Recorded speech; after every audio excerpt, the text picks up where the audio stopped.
Hey everyone, it's Crystal with Sober Onions podcast. This is season 2. Thank you so much for listening. I am here with my friend Tara, who I met because I was so intrigued by her app, and that is the SoberBuddy. So say hi, Tara. Hi, I'm so happy to be here. Thank you so much. Tara and I are actually not too far apart. She is in Newport Beach. I'm in Ventura. So we're both in SoCal, and it is hot today, believe it or not. I mean, I work in the mountains. So when I get to work, it's freezing. And then when I leave work, it's really hot. So it makes no sense to me because I'm just used to Florida always being hot. So I just wanted to update everyone on what's been going on in my life. So I finally hit 11 months sober, and I can't believe it. I can't believe that I'm going like my next milestone is a year, which is just wild to me because if you knew a year ago right now, I was drinking and I had just moved to California. And I was just telling Tara that I just moved. And when I moved last year from Florida, I was packing drinking. So I packed all this like erroneous stuff that I don't need because I was intoxicated.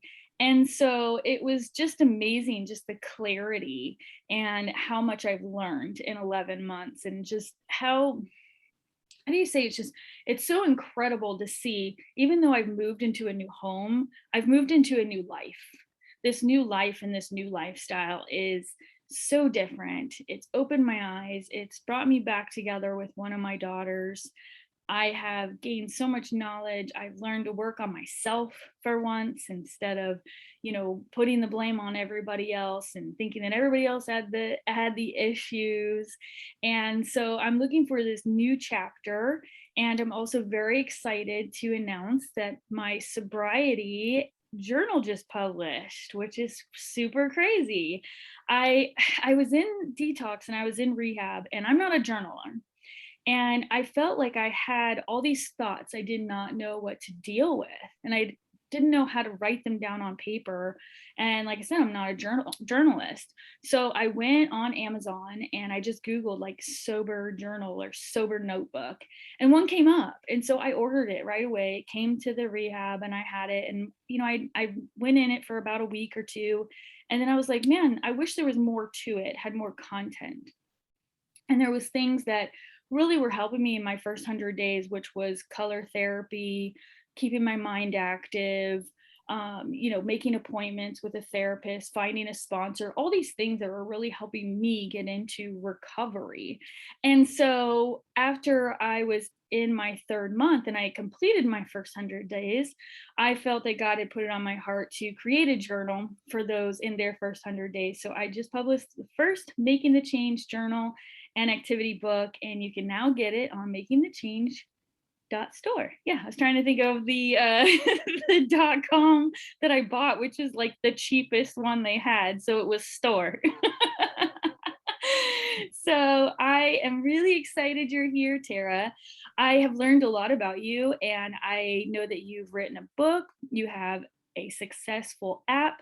I'm actually on your app. I love it. It reminds me how many days sober I am. It reminds me to check in, which I love.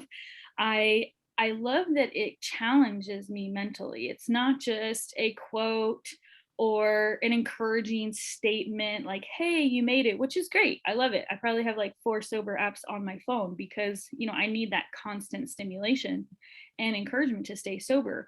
But your app is a little different, and we'll talk about that.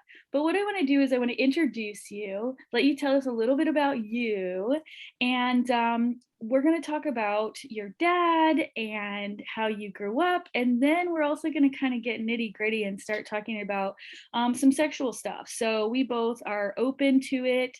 I have a big background of shame, and I think we are both in, I guess, what would you say, in agreement that sexuality at a young age and during your life can have a world of shame that revolves around it. So we're going to talk about that and about your book and your app. So I'm excited. So why don't you tell us a little bit about you, Tara, where you're from and what you're all about? Yeah, I am Oh gosh, just a blank slate there.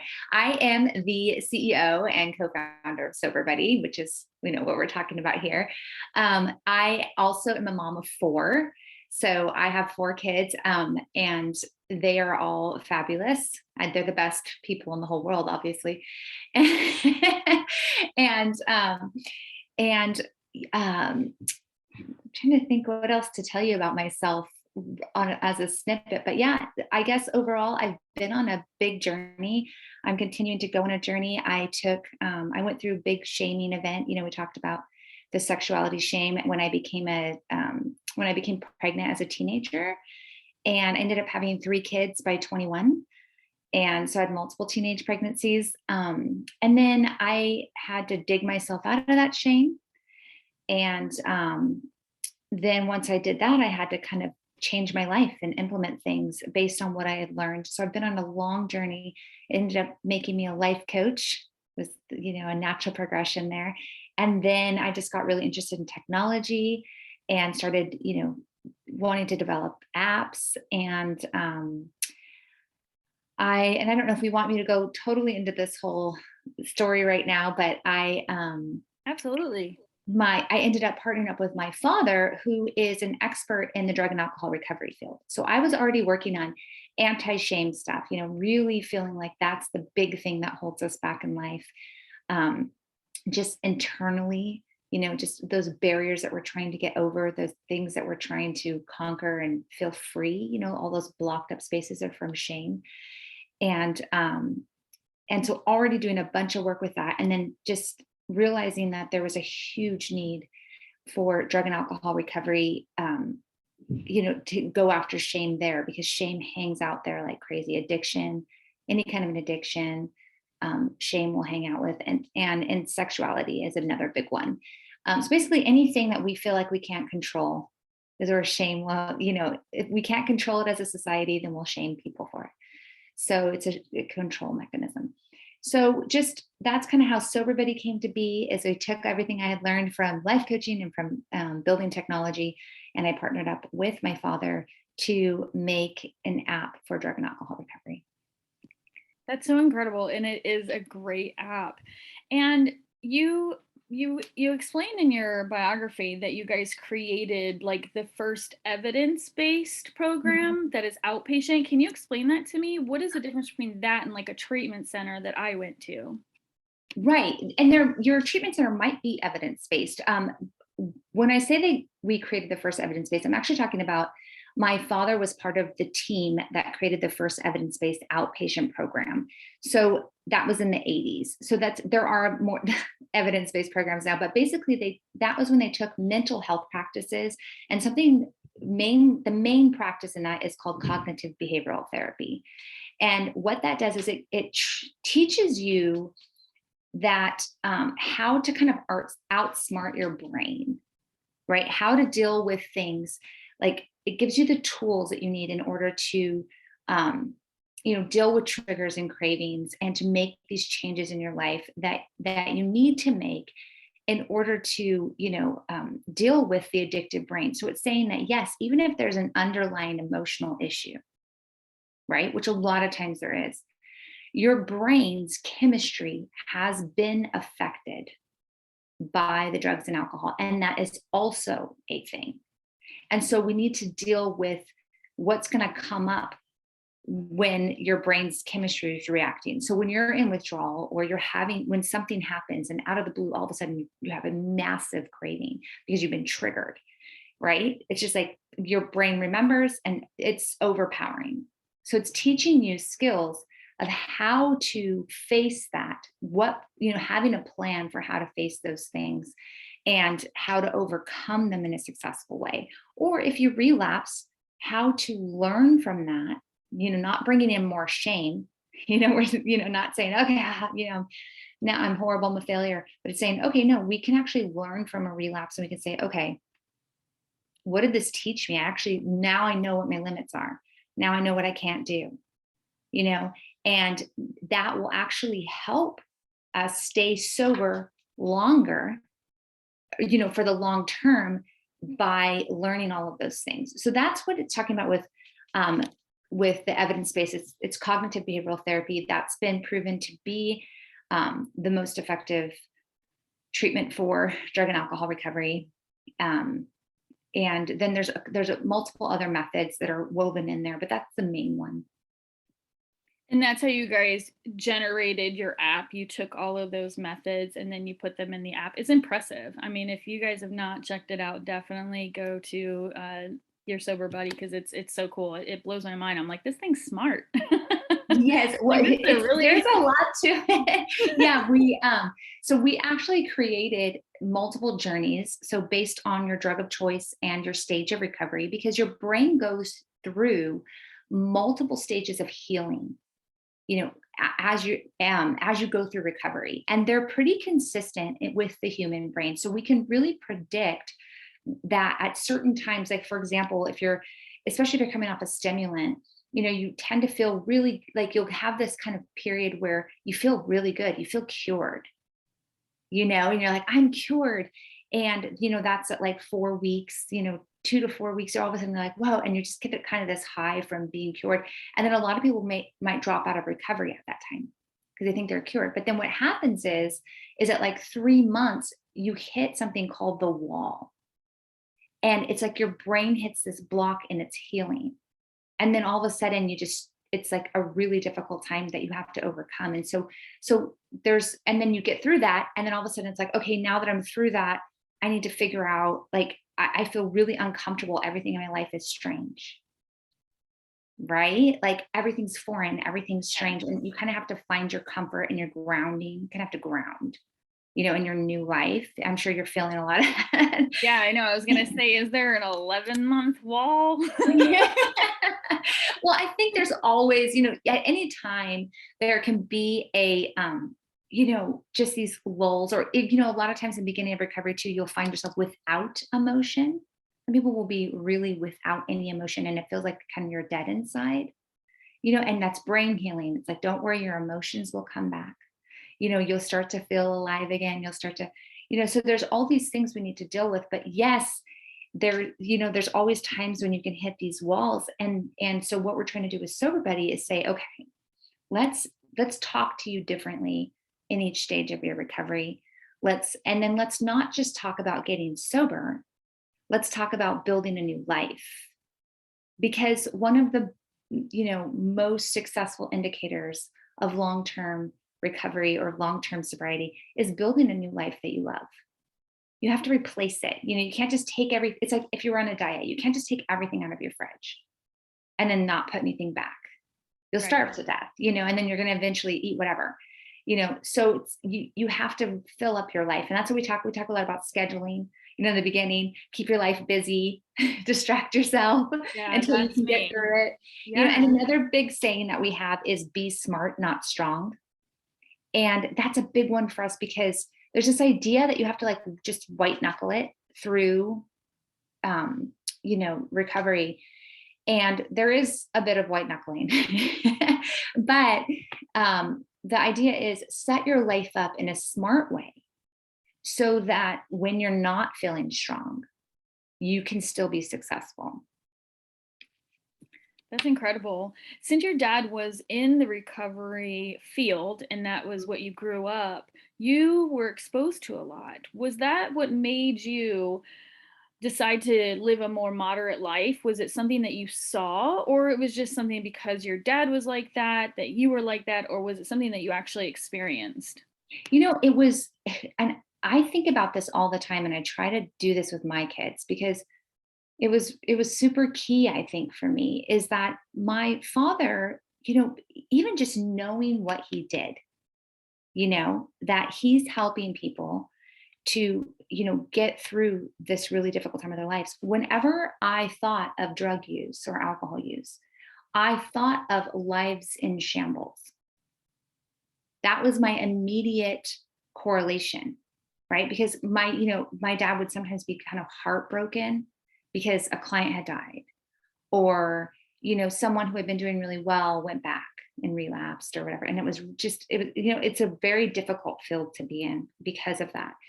And then also he would educate us. I mean, I remember one time he brought home all this drug paraphernalia, like bongs and like all the stuff that clients had turned into him, or like clients' parents had turned into him. And I remember my mom freaking out. She's like, "Oh my God, what if you had been pulled over? You would have gone to jail." Like, but I mean, he brought it home just to like show us and educate us, and so that we weren't shocked or mystified by it, you know?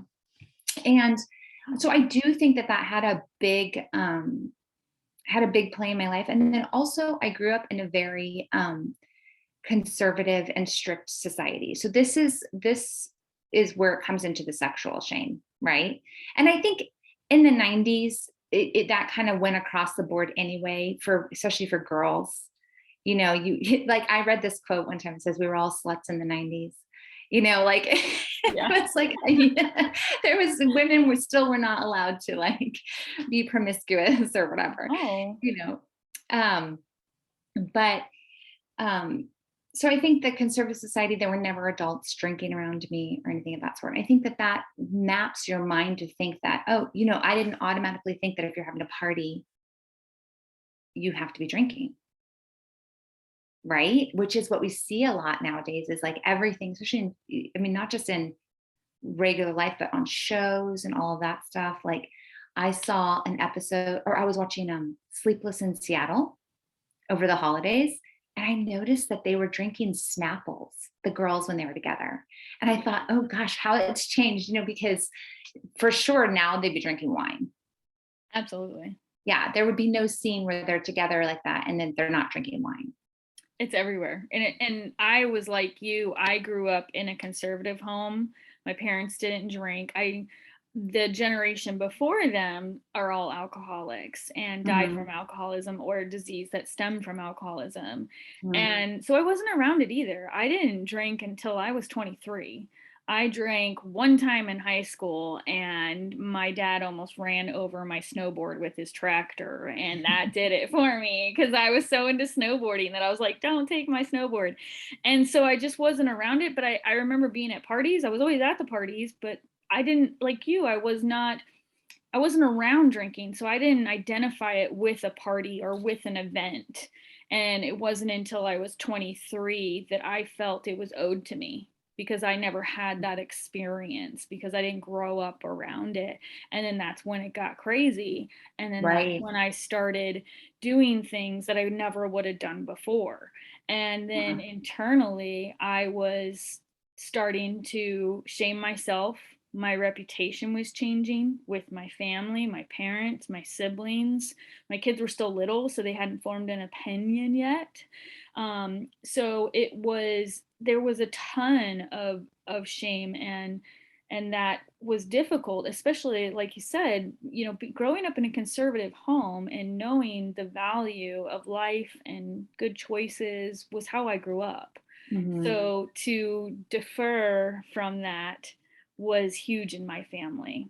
Yeah, yeah. I feel that. I feel that to the core. I understand that. I can see how your dad coming home with like bongs and saying like, don't do this, is, you know, you're already being conditioned, like this is not who you're going to be. So there's like Right, pressure there. And right. for me, because drinking and drugging was not what I was introduced to, and I had emotional issues, I always looked to the guy. I was always needing the attention, and that's where my sexual life started to explode, because Mm-hmm. one partner wasn't enough. It was, you know, moving on to the next thing and the next thing and having kids, and then, you know, really just, like I said, doing things that I wouldn't do. And then when alcohol came into it, it got bigger, and that shame that I had from making those decisions went down because of the alcohol. You know, I could hide all that because I was drinking. So you definitely have talked about, you know, having that sexual shame, and, you know, were you hiding it, or was it something that you just did and it was out there, or and you were feeling all this shame? How did that come about? Well, you know, what's interesting is I believed what they believed, right? So that's where the shame came from. It's like, so when I became sexually active, um, I was totally ashamed. I thought I was really like a horrible person, and I was mad at myself for not being able to control myself. But at that time, we didn't have the internet. We didn't have the internet. We didn't have like, you could just look something up and be like, what is this? How does this work? Right? You basically had to talk to people, but I couldn't talk to anybody because my whole society was like, it was like a total, no one's allowed to do this. Right. So I ended up confiding in an adult woman that I thought I could trust just because I had to ask questions. And she outed me.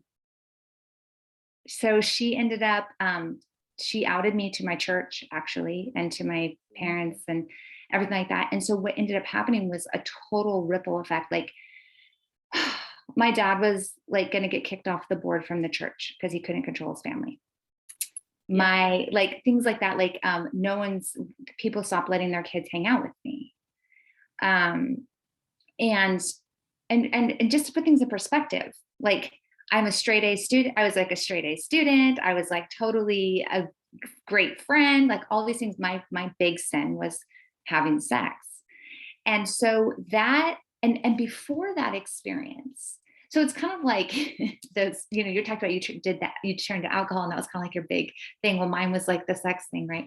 And I look back at it now, and it was a totally natural thing for me. It was my age, and it was not like, because I'm this mortal, horrible person, but at that time, that's how it felt. Like, oh my gosh, this is the worst thing that you can do. And so I ended up to that point, I had been a really outgoing person. I was like so fun, and I just like told my whole emotions. Like, I probably didn't have one muscle knot. Like, I would just like, nothing was held inside. I just was like, if I was upset, I would yell. If I was, and when that happened, I felt like I turned inside out. Like, everything went shoo. Yeah. And I wouldn't show any emotion. I wouldn't show happiness, sadness, anything. I just basically went like stone cold, because I was so terrified of like the world around me. And then, I ended up, but I'm still with the same boyfriend. I'm still having sex. So it's like this whole cycle, and everyone knows, but then you can't ask for birth control. They're like, there's all these different, this whole cycle. And so then you end up pregnant, and I did. And then I got married because, and then, That's what you're supposed to do. because that's what you're supposed Yeah, to and that do. was, my kid's dad. I'm so grateful for them and the fact that obviously they're alive and everything. But a lot of what happened with him and I was, we were both from conservative, and it was no sex before marriage. Mm-hmm. It was, everything was aligned by, the way we grew up with our parents. So we had two families like that. Yeah. So we were doing this big wedding at 18, 19 years old. I mean, what do you know, at 18, 19, back when, Yeah. like you said, we didn't even have social media. I I mean, know. like, I had a pager. I had a pager. I thought it was so cool with my pager.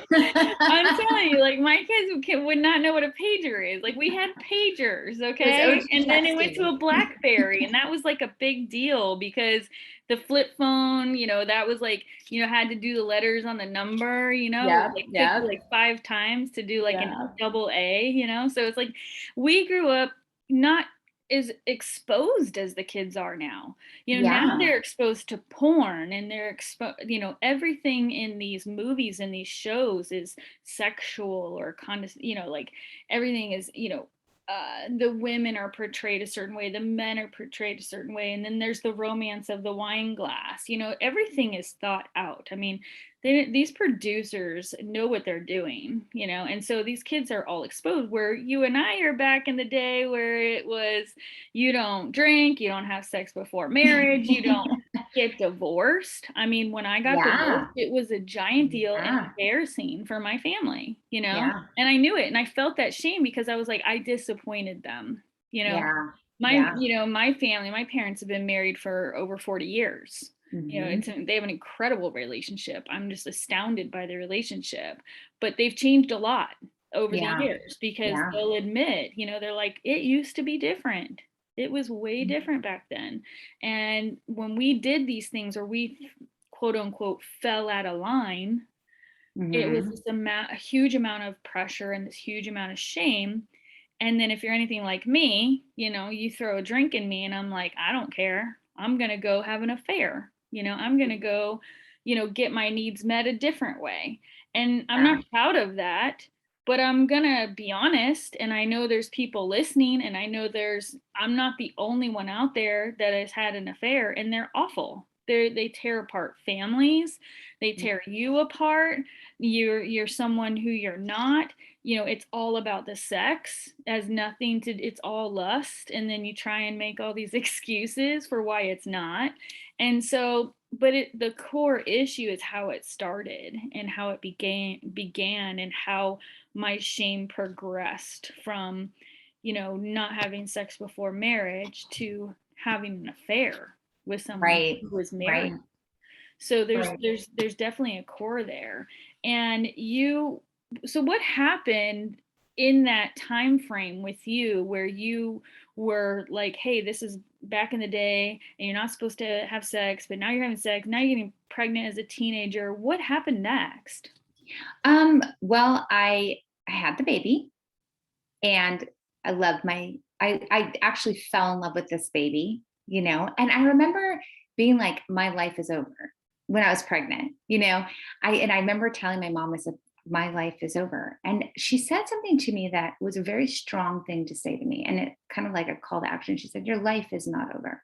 Your life is just going to look different than you thought it was. And that with it was perfect for my personality.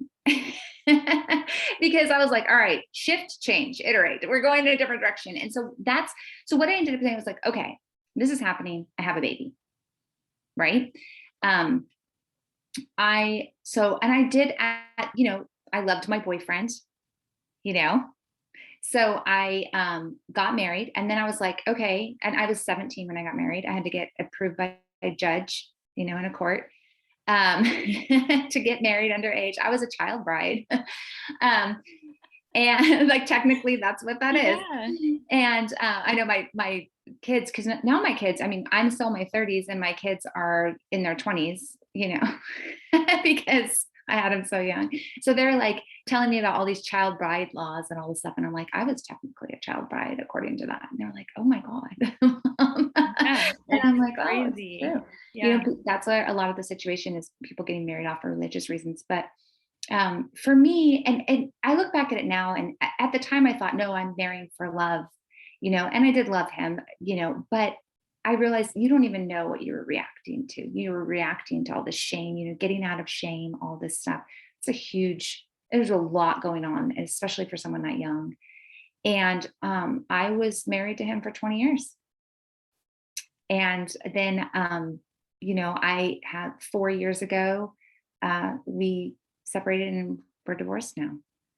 Yeah. And we're good friends, you know, but it was like this, you know, journey that we had to go on, you know. But I went through a massive internal journey. So I'm a very spiritual person. I meditate a ton. I didn't have anybody externally, you know, that could lead me in any way without me feeling the shame. So I went internal and I just dove in.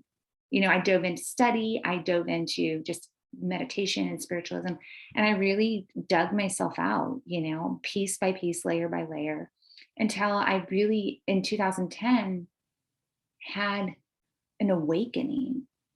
You know, it was a transformational time for me. I released all of that shame entirely. And then the world looked different to me. You know, it had a total paradigm shift. The world looked different to me. And then I saw who I really was, you know, not the reactive part of me, not the part that was like trying to please, because I had become a perfectionist. Like in mothering, I had become a perfectionist in mothering because I thought no one would think I would be a good mother. Right. So I literally homeschooled my kids, made everything from scratch, became like, I was just the ultimate mom, like read my kids the classics, like, I was like, I will be the best mom. And then, you didn't that as I'm going through this spiritual journey, and I realized, oh my gosh, I'm a totally different person than I thought I was. I'm a horrible mother. I doubt that. I doubt that. But I know what you mean. Yeah. It's an awakening just when you're on a journey, and whether you're doing it sober or just in life, in life we're getting more educated and we want to be better humans, and Yeah, which can be dangerous a little bit, because I think it puts a lot of pressure on us to be incredible humans constantly. But I do think it's great right now that we're focusing on mental health. We're focusing on the fact that your emotions matter. I think too, a big thing that's happened is you're not like a machine when you work and like a human when you're home. Like you're always a human. Yeah. You know what I mean? I think that's a Yeah. big shift that's happened since COVID, is when we all saw each other's dogs and kids and everything in the background. Like I just had to, before the podcast, I had to say, hold on, my son's yelling in the hallway. I have to go tell him to be quiet. It's like this humanity has been coming out. And I think that's the edge that we're on right now, is realizing that we're humans, and that's a big deal. That's a big realization as a collectible. It really is. And, I think it's amazing what you're doing with the app and how you've collaborated with your dad. You've also written a book and you're doing the coaching app. How do you manage being a mother, being a life coach, and also being the CEO of a successful app? Yeah, there's been different phases of managing it. I have gotten to burnout multiple times, especially at the beginning. The beginning I was working my regular day job, and then I would work on the app at night. And now I'm completely focused on SoberBuddy, as far as I don't do anything with my old app anymore. And my book, that once you write it, it's done. But What's the name of your book? my book is Living an Alive Life. And it's just talking about different tools. I don't even know if you can get it anymore, to be honest. Like I had it up there. It was, but what happens, the problem is that when I move to a new project, I'm like all in, so then I abandoned some of my old projects. But as far as like managing now, like I have kind of rules for myself now. I don't ever work weekends. I don't ever do any kind of work on the weekends. And, my house will be messy. Like there's things I've had to really let go of, and I'm at a different stage of life where I have help in a lot of areas, and my kids are older, so my youngest is 10, and, Nice. but my older three are like, I have a 22, 20, and 17. So that really helps too.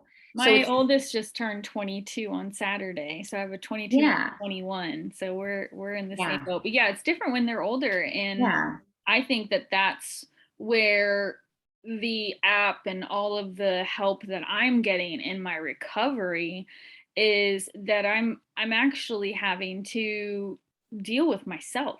I'm having to actually deal with my thoughts.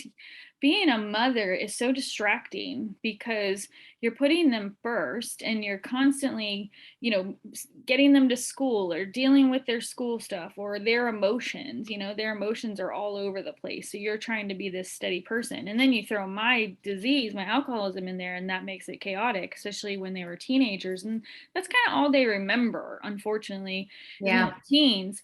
But I didn't remember. I was still doing the same job that I started when they came out.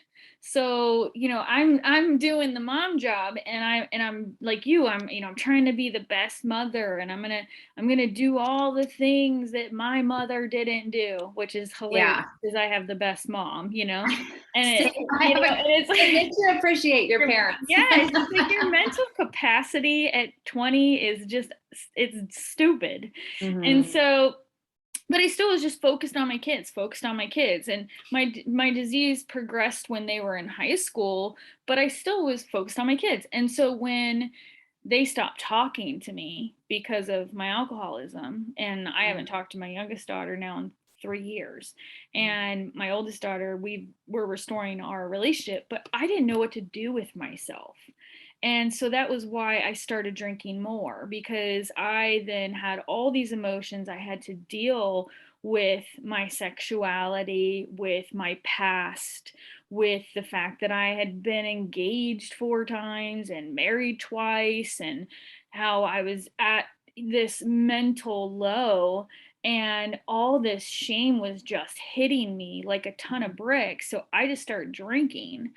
Yeah. So it wasn't the drink that I was, that I was dealing with. It was the emotions and the mental issues that I had, that I was using the alcohol as a solution. So when I got sober, and now that I'm sober, I'm really having to deal with all of those as Crystal, not Mm-hmm. mom, but as Crystal, and there's no distractions with the kids because they're out of the house. And I have to really focus on my mental health. Yeah. And so people like me need people like you because we need that coaching, we need that encouragement, because I have such a giant life before this. And that's, like you said in the beginning, is you're taking everything out of the fridge technically, but really you're not. You can't change everything, but you really are changing, and you're changing your lifestyle. And so these apps, and hopefully the journal or the podcast, these are all resources that I think are essential, because I had no idea any of this was here 11 months ago, and I wish I did. Not that I can predict that I would have stopped drinking all of a sudden, because I felt like I had this support, and there was a sober app or something that I thought could save the day. But the resources being there can save someone's life. Like, it's that important. We don't like to be alone. Yeah. We are a communal species, and so we need to know that we're not going to be stepping into a world of emptiness, of Yeah. aloneness, and that's why things like AA have been so powerful over the years. That social connection, that like some pathway, give us a pathway, give us 12 steps that we can do. We need something actionable, right? And we need other people who are also doing those things. So I think when we have apps and we have social media now, there's so many sober accounts and super cool ones. There's so many super cool social media accounts. People are being hilarious. There's comedians that are, do sober comedy. I mean, there's so much cool stuff that's emerging, and apps. It gives us that feeling of not being alone. And that is the most important feeling. It really is. I was listening to a podcast the other day, and I was listening to the doctor that was talking.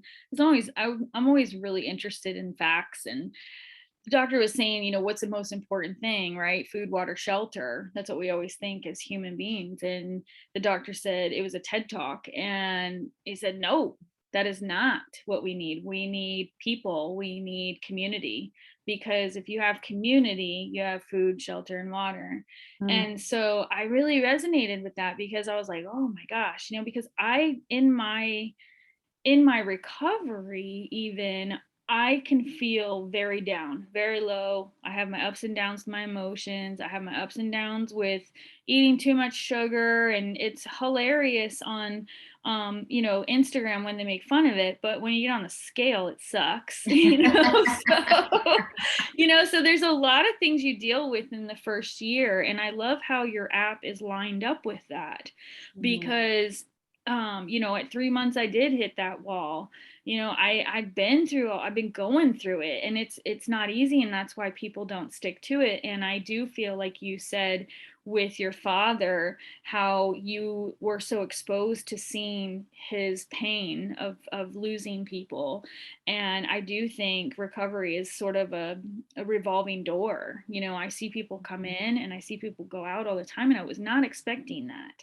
I was not expecting to go to funerals, and Yeah. it was not something I ever thought I was going to do. But it broke my heart to see the disease win, you know. Yeah, it's gut wrenching. It's a gut wrenching thing that there is this disease, and it's just catered for the way that our brains work. Our brains are just, because of how we had to survive in the past, we're just very attracted to dopamine, and we're very attracted to that stimulation and that high. And it's like it's like just designed that way, like that it plays on that and it gets us, Yeah, it really and does. I on that same TED Talk, it was talking about how our society since the 60s is when it all started, when it started with Kool-Aid and tobacco, and they just started, getting them lining the brain up with what we need to get high, or the feeling of high. And so, yeah. and it all starts with the craving. So it doesn't matter what it is. Now we're exposed to everything. Now there's addiction to shopping, there's addiction to gambling, there's addiction to porn, there's addiction to alcohol, drugs. Like, there's addictions everywhere because we all have this addictive personality because of exposure. And so I love that you're promoting, and you've created this app, and you've got this book, and you're supporting the podcast, and I just love it. I'm so happy that we got to talk. Was there anything else that you wanted to talk about? I just wanted to say, since we mentioned it really quick, that while there is a revolving door, and that people there is a lot of relapse, right? If you have relapsed again and again and again, and you feel like you can never get sober because you're just not the kind of person who can stick it out, I want to tell you that there are people who have died multiple times in a hospital and been brought back to life from overdoses. They have relapsed 100 times, and they are now sober. So I just want to give anybody out there who heard that and they might be thinking of themselves and thinking, okay, I'm not the kind of person who can get sober. I just want to let you know that you can, and the core of what we believe with everything that we're doing at SoberBuddy is that your life can be better than it ever has been before. Right. And I love it. sobriety is just the beginning of that. Yeah. You I can think build that a it's whole commendable life. that what you're doing, and how your honesty about what you've experienced in your life. And it's not just about what your dad's doing, or the dynamics of the first evidence of a treatment program. You're doing it. You are an extension of what's happening, or what happened in the 60s or 70s, but Yeah. you're still letting that dream live, of that you can help somebody that is hurting, that is feeling alone. And like you said, yeah, I mean, you can relapse 100 times. I was in rehab, and there was this woman, okay, she had 5 kids, and she was just this amazing personality, real big personality. And we started talking, and she goes, "Is this your first time?" And I was like, "First time what?" Like, my attitude was You're like, am I going to be back ridiculous. here? I was not fun in rehab. I was like so mad at myself for being there. I was Yeah. like, you deserve to be here. I can't believe you're here. Like, it was a hot mess in my head. But so I was sitting with her, and I said, "First time? What are you talking about?" And she's like, "Is it your first time in treatment?" And I'm like, "Yeah." And I'm like, "Why? It's not yours?" And she's like, "No, no, no. This is my 12th." And I was like, "Good God, like 12." Like, my response was like, "Oh my God, like, how could you go through rehab 12 times?" Like, I hated it that much. Like, I hated rehab because it took everything away from me. Or maybe You it'll know? be like the thing that conversation is like the thing that keeps you sober in the dark Yeah. times, And I Is that couldn't gonna wrap my happen? head around it. I really couldn't wrap my head.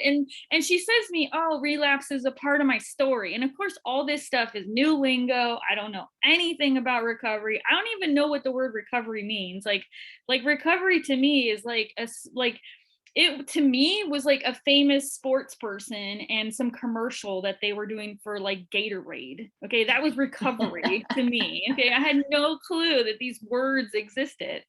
And, they would say things like, "Oh, what are you kicking?" And I'm like, "What are you talking about? I'm not kicking anything. And so I was just lost in rehab. So I picked up all the verbiage, eventually. But I asked her, I said, I have to ask you, I do not understand why you keep doing this. Like, I can't handle it. Like, why are you here? And she said, I have an addiction, and there's been times where I got help, I got clean, I got sober, and I had periods of times, and then something triggered me and I lost that battle. And then I got up again and I started all over and I kept doing it. And then it happened again. And so she's like, each time I'm trying to figure out what is triggering me mentally to be here, to use that as a solution. And so she said this year she knows that her solution's different, and that there's certain motivating factors for her, like her grandkid, her first grandkid, and something like that. And we actually have the same sober date, and she's still sober, she's still going strong. Awesome. And it's amazing. And I always think of her when anybody says, "Oh, I've relapsed," because it's so possible, and she's changed my life. I mean, this might be her 12th relapse, but she made an impact on me. She made me want to be sober. And what if she didn't come back? What if she went off the wagon and she said, "You know what? I've been there 11 times. I'm done. I give up. I'm done." I would have never met her. She would have never changed my life. She wouldn't have inspired me. I mean, it's amazing. Like you said, if there's someone out there, someone who is just like, "I can't go back." You can go back, Yeah. Think of how incredibly strong that woman is. Oh my God. She's amazing. To get up and keep trying and keep trying and keep trying, because a lot of people would think of themselves and they'd be mad. They say, "I'm so weak because I keep relapsing." But think about how freaking strong she is. Yeah, it's amazing. Like the opposite. She must have such a spirit. Like you said, she has such a big spirit, Yeah, she's a big, strong woman. And like I said, it shocked me. She laughed at me when I was in shock. She laughed at me the whole time. She laughed at me the whole time. The whole time, like everyone made fun of me at that rehab because they were like, "You are so like innocent."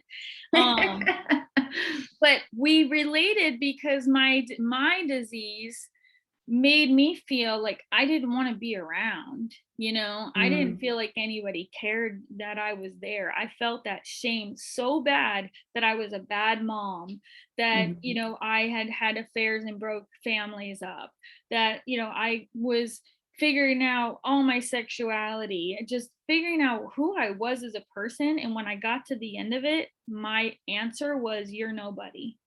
You have no one, no one cares." And so we all relate to that because they call it like a rock bottom, right? Like, what was the rock bottom? And some people say, "Oh, I was in jail," or the DUI, or the whatever. And my rock bottom was my mental status. My mental status was so low that I was done. There was nothing left for me. I didn't care. I didn't care if I got drunk and drove my car anymore. I didn't care if anybody called me or came over. I didn't care if, I had sex with somebody that I didn't know. It didn't matter to me anymore. I was just like, "You can take your shame and shove it, because I'm done." Yeah. And so thank God, he picked me up out of that mind trench that I was going through, and brought people into my life that had relapsed, that had the experience of what I had gone through. And maybe it was a different walk. Starting a sober podcast is just an umbrella of what this world has to offer us to become better humans, to live in peace, to have serenity, which all things I had no idea what they were talking about when they did this, when they did this serenity prayer. It freaked me out. Like, everyone just started holding hands and they did a serenity prayer, like in the treatment center. And I was like, "What are you guys talking about? This is so weird." And so the next day they did it again. And I was like, this is really, really weird. And I don't know what you're saying. And so finally I had to say something. I'm like, what are you guys doing at the end? Because this makes no sense to me.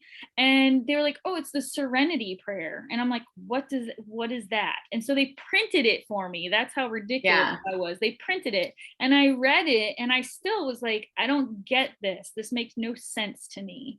Because in the beginning, I was so new and raw and frustrated, just Mhm. so much frustration. And that's why I think like this SoberBuddy app comes in, because it actually asks you questions, which again, I'm like so impressed with your app. It's like Thank you. I'm like, this little guy talks to me. Don't you love that?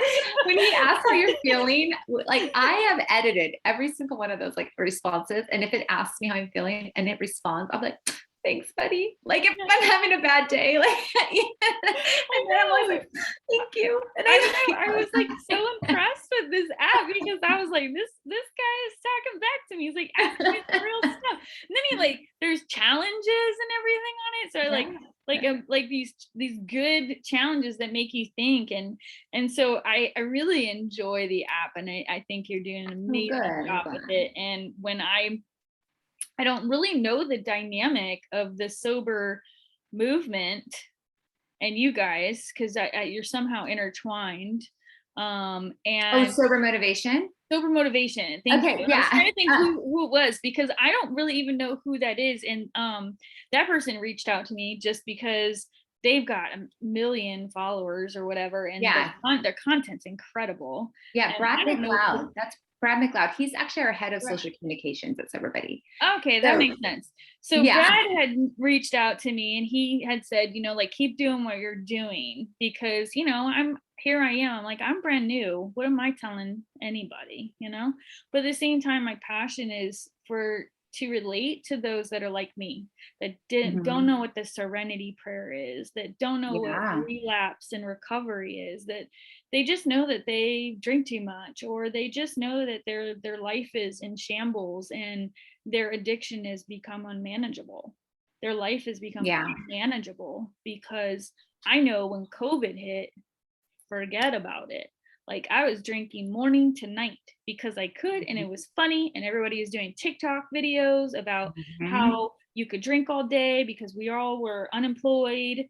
And, all of that just was like a good job, go for it. You can stay in your addiction and you're going to be just fine. Mhm.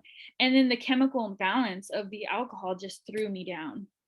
And Yeah. I had no idea this all existed. And so when I talk to people, they're embarrassed. They're like, me too. Dude, They I've never, ever, ever talked to someone who does not relate. I'm going to tell you that, like, when I tell people, because, it's inevitable. If someone asks what I do, you know, we're going to have a talk about sobriety because I own a sober app, So, but I've never, like, no one says, oh, that's not real, or I don't relate, or everybody, especially since the pandemic, relates to this. Yeah, Everyone. So you're absolutely. not alone. Anybody who's hearing this, you are not alone. If you're not seeing it, it's just because people are hiding it. Absolutely. And that's something, we can do now. We can hide behind the computer and we can, put on Facebook or Instagram or TikTok, and our lives look amazing and they Mhm. look all wonderful, and you can post it and not come back for 12 to 24 hours to 48 hours, and no one even blinks because there's so Yeah. much else going on. And you could have had a DUI, slept for 2 days, ruined a relationship in your family. Like literally the chaos that is going behind the scenes is so sad. And when I got sober, one of the things that I did was I got rid of everything. I started new accounts because all I was Mhm. seeing was my friends drinking, and they Yeah. don't have a problem. They just drink wine by the fire and they're good to go. Like Yes. And I you am think, like, what's wrong with me? But yes, really, there is an issue there. The alcohol abuse, to an abusive level, rose highest among women with children under the age of 5 during the pandemic. And it was, the day drinking while homeschooling, right? We saw that yes, meme. forever. And so it's, and in a lot of ways, it was kind of like this logical decision. It was a logical decision to drink that much because it was like this really easy way to cope. And we weren't left with a lot of options to cope. We couldn't reach out to community. We couldn't go outside of our houses. Like there was nothing to do. So if that's you, and I'm just talking to people listening to this and you're like, oh my God, it took me out. But what I say to that is like, okay, like, don't be so hard on yourself. Like that was the logical thing that you did in that moment, but let's not let the pandemic take us out for the rest of our lives. Let's rise, like, let's come out of this swinging for ourselves, and come out of this with new knowledge about ourselves and really build a better life. Absolutely. I really think that being sober has given me so much clarity, and I can trust myself now. Mm-hmm. I just had my 90-day review at my job, and it was interesting because this is the first job in a long time that I haven't been the boss. So having someone review me formally, I just kept thinking, wow, this is so different because they're literally reviewing like the real me. You know what I mean? Oh Like, yeah. I'm not drinking anymore. I've been on time to work every day. I have clarity. I'm killing it. I come in there and I do what I was trained to do, what I went to school for. And now I'm learning even more and expanding my knowledge even more with this opportunity that's incredible. And they don't know my story because I'm just not who I like to be. I'm like to be anonymous at my work, which I don't know how long that's going to last because I'm shocked they haven't Googled me. I think because when you Google me, all my dance studio stuff comes up because I owned a dance studio for 12 years. So it's probably like Florida dance studio. I don't think Sober Onions comes up immediately. Yet. Like, who knows? I mean, it is what it is. I'm ready when it comes. But I was so proud of myself. I was like, you know what? I am 11 months sober. I've been there for 3 months and I've been sober the whole time. And I have, I've enjoyed working sober. I can depend on myself and I have things to be there for me, like a sober app and things that I can rely on that keep telling me that I can do this because I can, and so there's so much support. And I get overwhelmed too. Like I took a little break from the podcast because I didn't want it to become a job. I started this because I wanted to, not necessarily give back, but more bring awareness that you're not alone, and the whole point of Sober Onions is peeling back the layers of sobriety. And there's so many things underneath the solution of whatever you're using. And that's me. And I have just peeled away at who I am. And to be reviewed and read it, I was like, wow, I look pretty good on paper now because, I'm on time every day and I am doing the job that I have, God put me there. And before I did a great job, but it was a hamster wheel. It was this hamster wheel of every day of trying to do my best, drinking all night, being hungover, and then started drinking, because I was running restaurants, so drinking at night at the end of the shift with the owners. There's and all of that surrounds me now, but I'm not a part of it. I don't even care, and it's shocking to be around all this alcohol, and I'm like, I don't really need it. I'm good. And that blows my mind because if you listen to episode 1 and you listen to this episode, and for me to say that I can be around alcohol and I don't need it is 360, because when I was 100 days, I could not see a year. I was like, this is just not going to happen. I was like, I cannot. I've been drinking heavily for 4 years, every single day, and a lot. I got severe neuropathy because of it. I was drinking a lot. To take that away like you said, you take, you empty the fridge out. And that's what I did. I took all the beers and the wine and the vodka, the freezer, and I changed my life. And in doing so, I was introduced to all of these resources. Yeah, And your life becomes full of new things. yeah, and it's just incredible. And that's why so Brad, he had contacted me and he said, keep doing what you're doing, which I was it was like the day he did it, I needed it because I was just Yeah. like feeling it. I was like, what do I say to these people? Like I Yeah. have people emailing me saying, like, I was sober today because I listened to your podcast, and I'm like, what? But that's why I'm doing it.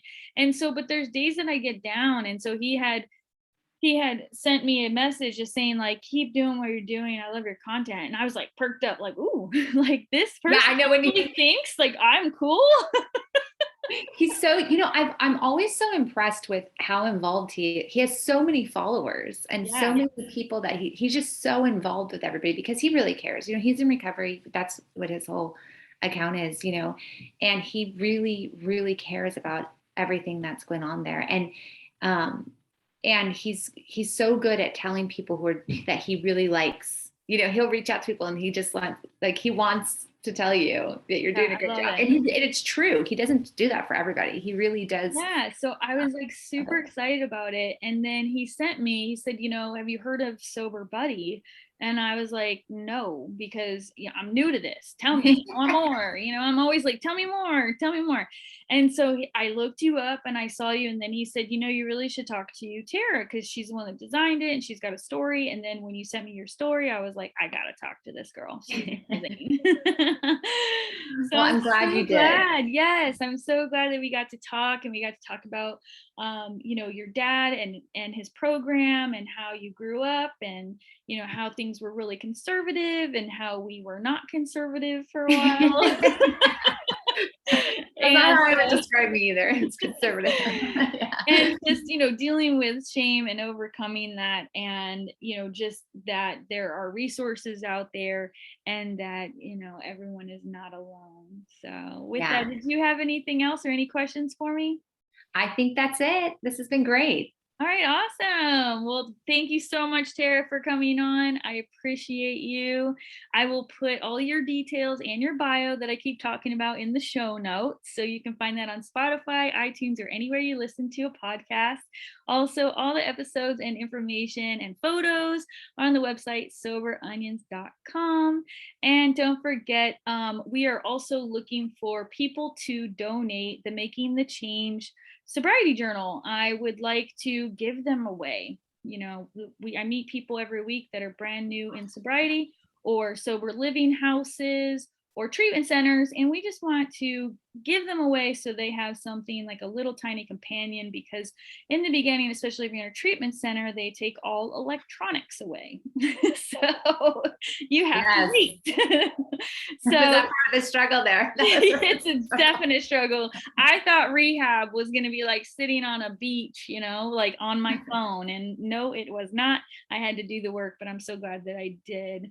So definitely soberonions@aol.com if you guys want to send me anything.